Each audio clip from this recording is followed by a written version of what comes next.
Welcome to our channel. Today we how to withdraw from AWS RDS to a new region with snapshot copy, detailed guide step by step clearly. Start by logging into your AWS Management Console. Navigate to the RDS dashboard.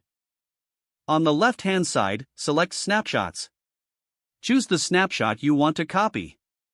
Click on the Actions button at the top right. Select Copy Snapshot from the drop-down menu. In the Copy Snapshot settings, choose the destination region. You can also rename the snapshot if desired. Adjust any additional settings as needed, like encryption options. Click on the Copy Snapshot button to initiate the process. Wait for the snapshot to be copied to the new region. Once the snapshot copy is complete, navigate to the RDS dashboard in the new region. Select Snapshots in the left-hand navigation pane. Locate the copied snapshot in your new region. You can now create a new database instance from this copied snapshot.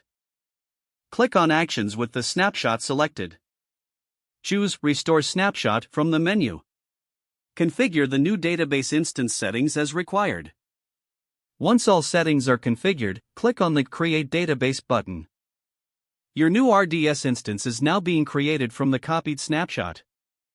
Monitor the progress until the database instance is available. If the page does not load, refresh the browser or try again in a private or incognito window. Make sure you are using the correct email address, then retype it carefully to avoid small typos. If your password is not accepted, use the Reset option and create a new strong password you can remember.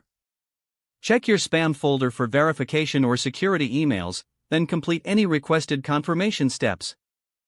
Enable two-factor authentication if available to improve account security and reduce unauthorized access risk. After signing in, review your profile details so your contact information and settings are accurate and current.